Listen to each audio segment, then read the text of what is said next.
Tout commença un mercredi 30 avril 2008. Je ne savais pas quoi faire de mon après-midi. Je tournais en rond, et soudain je me suis rappelé que j'avais vu une affiche au ciné avec un nom dans le style Super Iron ou Iron Superman. Bref, je m'en souvenais plus. Je fis donc des recherches et je trouve enfin ce que je cherchais après de longues minutes. Iron Man. Je ne connaissais pas et je me suis dit je vais aller voir ce que c'est, et cela fait 11 ans que je continue d'admirer l'univers qu'a créé ce film. J'ai pris mon pied devant Avengers 4 ans plus tard, j'ai pleuré devant Infinity War. Et maintenant arrive le moment tant attendu, la conclusion de 11 années de film, Endgame.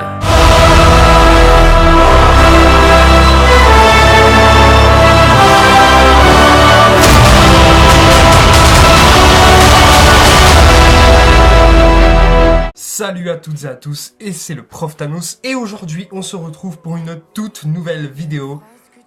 Et c'est la critique, c'est mon avis, le mien, sur Endgame. Il va y avoir des spoilers, je vous préviens, dont un majeur, un de ouf, c'est obligé que j'en parle. Comment parler du film sans parler de ce spoiler? Eh bien, j'ai tenté, mais je n'ai jamais réussi, tout simplement. Donc, on se retrouve donc pour mon avis et ma critique sur Avengers Endgame, et comme je le dis, avec spoiler. Quelle claque je me suis pris. Alors, de 1, c'est pas le meilleur film du MCU. Je vais en choquer plus d'un. C'est limite, je vous le dis, c'est pas le meilleur film du MCU, c'est le meilleur film de super-héros de tous les temps. Il est largement meilleur que tous les films du MCU, que ça soit visuellement, que ça soit scénaristiquement, que ça soit dans n'importe quoi, que ça soit dans les paroles, que ça soit dans les jeux. Quelle claque! Tout simplement, quelle claque! Je vais d'abord donner mes points faibles, mes points négatifs plutôt, et ensuite mes points positifs. Point négatif, Thor. Qu'est-ce qu'ils ont fait à Thor? Ça servait à rien de le faire comme ça. En fait, Tony Stark, je pense que ça a été fait juste pour une seule blague, tout simplement. Ça a été fait, je pense, pour une seule blague, quand Tony Stark dit à Thor, quand Tony Stark appelle Thor Big Lebowski. Pour moi, c'est clair et net, c'était juste pour ça. Parce que ça servait à quoi de faire de Thor un alcoolique? Pourquoi pas? Un dépressif? Pourquoi pas? Le mec, il a quand même perdu ses parents, il a perdu son frère, il a perdu une partie de ses amis, et Asgard, là où il est né, là où il a grandi, a été détruit. Il y a de quoi quand même devenir dépressif. Alcoolique, pourquoi pas? Après tout, pourquoi pas? Mais alors en faire un gros lard, un obèse, ça sert à quoi sérieusement? À part se foutre de sa gueule? Je suis dégoûté juste pour ça. Point positif, le fight contre Thanos. Carrément. Le fight contre Thanos. Alors en parlant du fight contre Thanos, pourquoi est-ce que Captain Marvel n'était pas là avant? Je sens que ça se critique, on va la voir tout le temps. Pourquoi est-ce qu'elle n'était pas là avant dans le film? Elle le dit elle-même, elle a d'autres planètes à sauver, parce qu'il y a d'autres planètes qui n'ont pas d'Avengers. Voilà, ça c'est fait. C'était très bien joué le début du film où Thor décapite Thanos. Clairement, pour moi c'était une super idée. Parce que déjà, Thanos ayant détruit les pierres de l'infinité, il faut donc les récupérer pour le vaincre et pour faire revenir une partie des morts, des décédés. Sauf que si on retourne dans le passé pour récupérer les pierres, Thanos au bout d'un moment il va s'en rendre compte, il va tout faire pour revenir dans le passé. Et vu à quel point c'est quelqu'un de têtu et qui veut vraiment aller au bout de ses idées, il en serait capable de revenir dans le passé. Et donc il aurait empêché les Avengers d'avoir les pierres d'affinité. J'ai pleuré. Ah oui, j'ai pleuré, et même bien avant la fin du film, je vais dire au milieu, je sais plus, je crois que c'était un petit peu avant le milieu du film, quand Tony Stark rencontre son père et qu'il lui parle. Même avant qu'ils se parlent, tout ça, juste quand ils se sont vus la première fois, quand ils se sont rencontrés, ça m'a fait pleurer. Parce que je me mets à sa place, quelqu'un qui a perdu ses parents quand il était très très jeune, quand il avait à peine 20 ans, et là, d'un coup, il revoit son père. Je me mettais à sa place, moi aussi j'aurais chialé, et bah c'est ce que j'ai fait littéralement. La mort de Black Widow.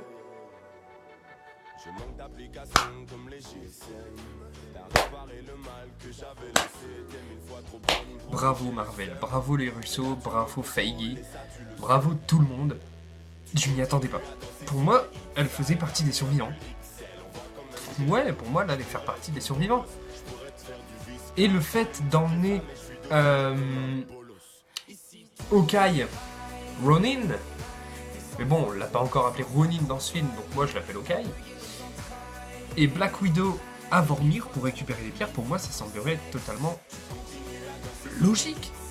Vous emmenez Hulk là-bas.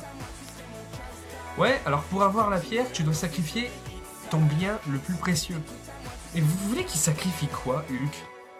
Ah ok, il y a les Avengers, mais il a besoin des Avengers pour vaincre Thanos, donc il aurait pas pu sacrifier les Avengers. Donc, qui aurait-il sacrifié? Thor, il a tout perdu. Vous voulez qu'il sacrifie qui? Parce que clairement, Thor, comme je l'ai dit, il a perdu tout le monde. Vous voulez qu'il sacrifie qui? Hawkeye, bah, son dernier truc qui lui restait, c'était Black Widow. Et vu qu'il c'est le dernier à l'avoir touché avant qu'elle tombe, c'est compté comme un sacrifice de Hawkeye. Et parce qu'il l'a lâché, aussi, surtout. Parce qu'il l'a pas retenu. Elle lui a demandé de le lâcher, et pas d'autre solution. Je vais parler d'un truc qui m'a étonné, c'est Pepper Potts, avec son armure, que j'ai trouvé super classe, hein, super badass. Pour moi, ça va être la future Iron Man. On voit beaucoup le gamin d'Iron Man 3 comme futur Iron Man. On voit beaucoup sa fille est trop jeune. Elle a à peine 5 ans, elle a même pas 5 ans. Et puis Hogan. C'est à cause de ça qu'il peut pas devenir Iron Man. Pour moi, la future Iron Man, c'est Pepper Potts. Pour moi, il y aura... Enfin, du coup, ça va pas être Iron Man, ça va être Iron Girl, ou... je sais pas son nom dans les comics. Si Pepper Potts a une armure Iron Man, je sais pas du tout son nom dans les comics. Dites-le moi en commentaire d'ailleurs, ça m'intéresse. Ça m'intéresserait de le savoir. Ensuite, qu'est-ce qui m'a intéressé? Nebula. Le traitement de Nebula est super. Quand pas dire la fausse Nebula, puisque c'est une vraie Nebula, la Nebula du passé va dans le futur s'incruster dans le groupe des Avengers, je vais vous dire que moi aussi j'étais tombé dans le panneau.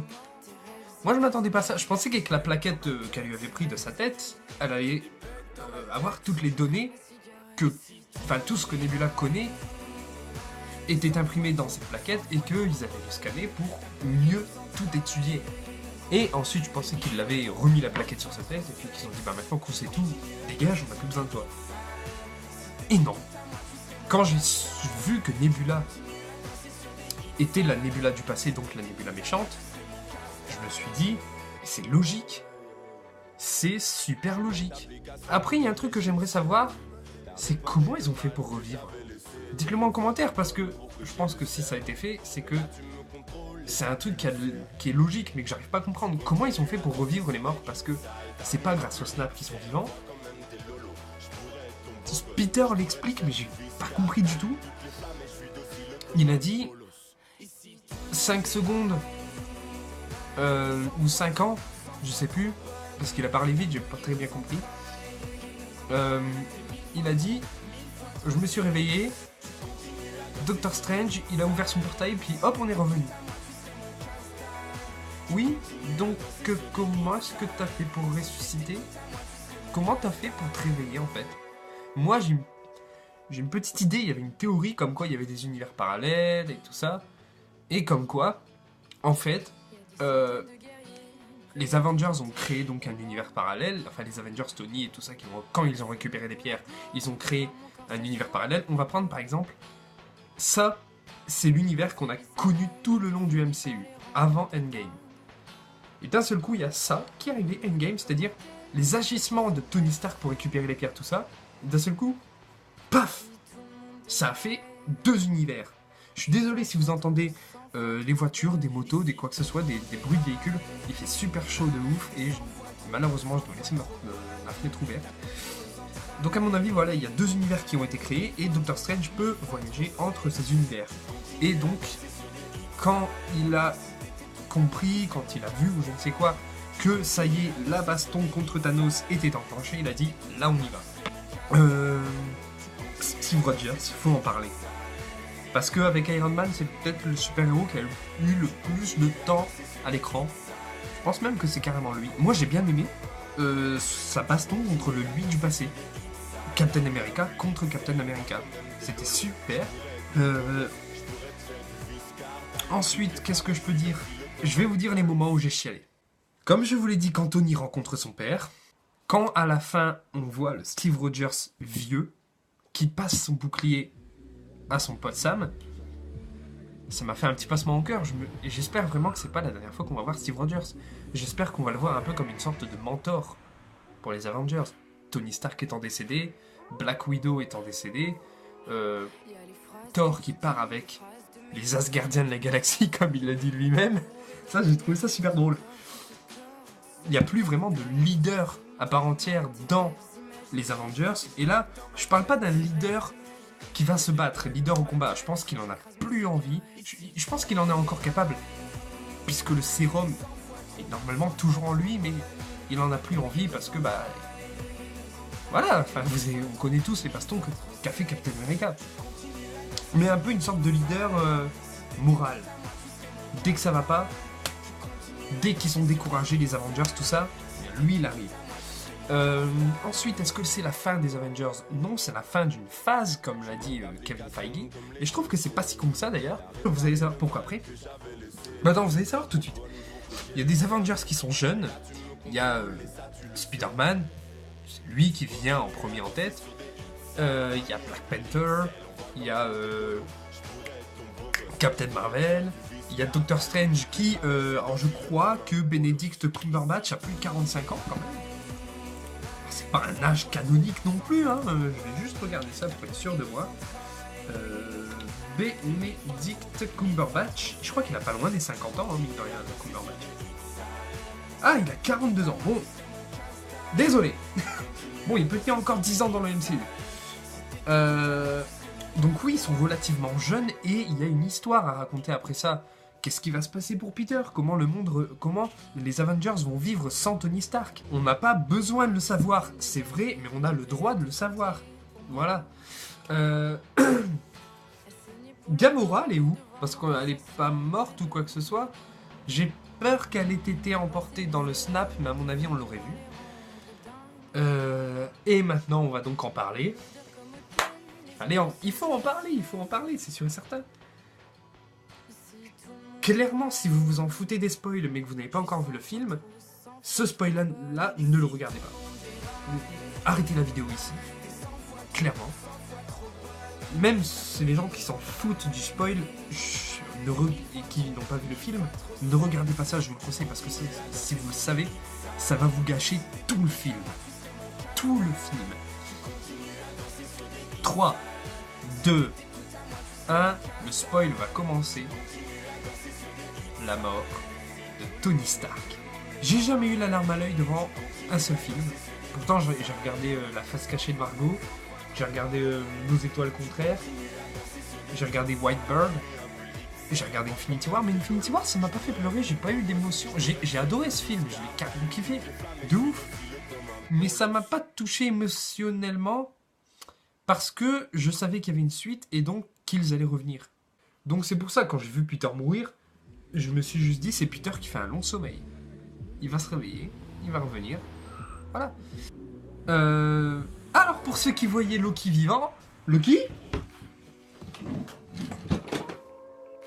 Il est où, Loki? Bah, il est pas là, il est mort, Loki. Eh ouais. Et quand on dit qu'on voit Tom Hiddleston... Il parle même pas. Ah si, je crois il dit 2 phrases. Mais c'est les mêmes qu'à la fin d'Avengers. Donc, qu'est-ce que je peux encore dire sur ce film? J'en ai parlé de la décapitation de Thanos, oui, au début. J'ai parlé de ce que je n'aimais pas. J'ai pas grand-chose, il n'y a qu'une petite chose, mais c'est qu'un petit détail. Mais j'y ai pensé, figurez-vous, quand je l'ai vu. Quand j'ai vu Thor débarquer, je me suis dit... Big Lebowski. Non? Alors on parle beaucoup de l'incohérence. Ah, Nick Fury, Mace Windu, qu'est-ce qui fait Samuel L. Jackson? On parle de Star Wars dans le MCU et il y a Samuel L. Jackson. Incohérence, sachant que Samuel L. Jackson a joué Mace Windu dans Star Wars 1, 2 et 3 et que là il joue Nick Fury. Là, je voudrais vous poser une question. Jeff Bridges, qui a joué le méchant du premier Iron Man, et qui là, bah, comme il a joué Big Lebowski, là on fait une référence à Big Lebowski.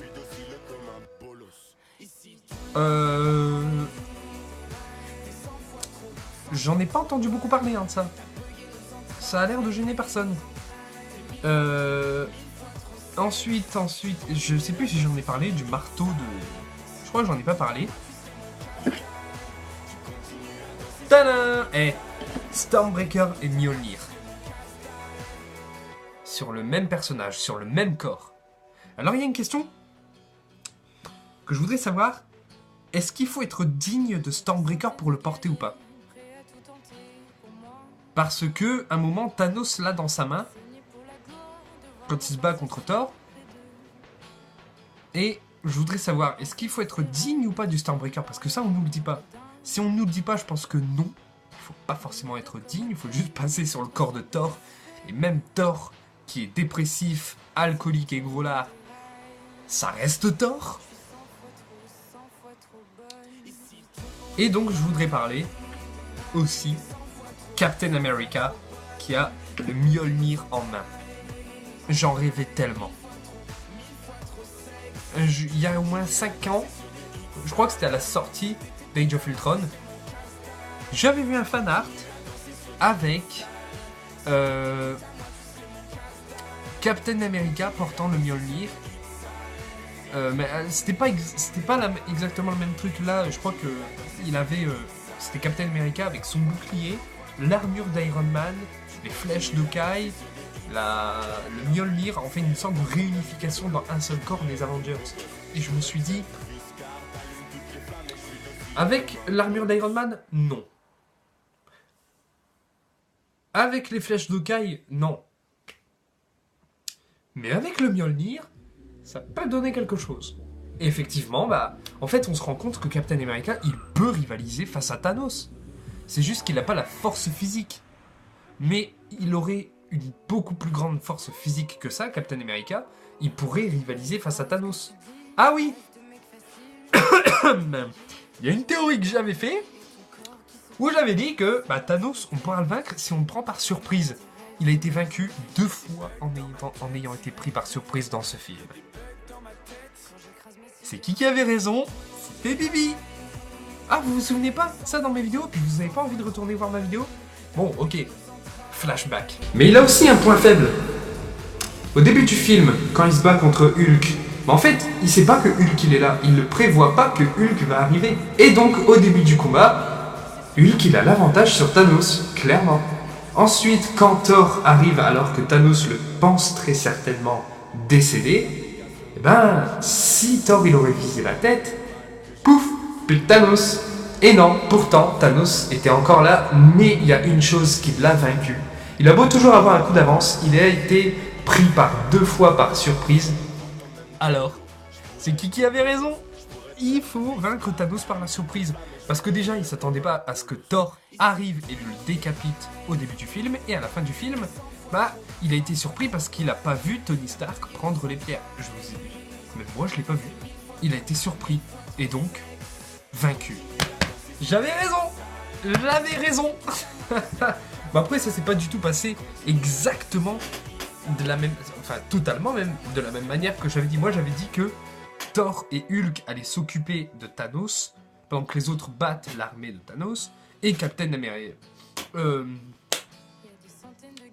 Marvel allait lui donner le coup fatal. Et non. C'est pas du tout passé comme ça. Qu'est-ce que je peux dire? Qu'est-ce que je peux encore dire? J'ai envie d'en parler énormément de ce film. Merci le MCU. Et quand je dis le MCU, je parle des acteurs, des producteurs, des scénaristes, des réalisateurs, même des plus mauvais films.